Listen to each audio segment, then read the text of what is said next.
Hello everyone, konnichiwa. This is Shikha. Welcome back.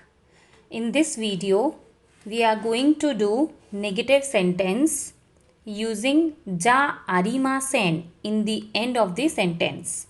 So, the sequence is subject wa, noun ja arimasen.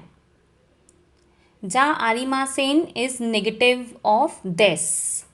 Des means is, am, are. Now ja arimasen means is not, am not, are not. And after negative sentence you can tell the fact. Noun des.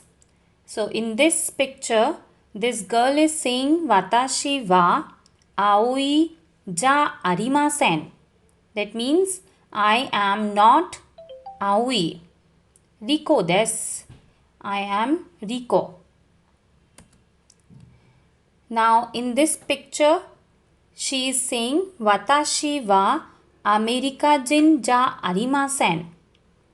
I am not American. Nihonjin desu. I am a Japanese. In this picture this girl is saying watashi wa engineer ja arimasen. I am not engineer. Gakusei desu. I am a student. So like this you can make negative sentences by using ja arimasen in the end of the sentence. Thank you for watching this video. Ja mata. Please subscribe my channel.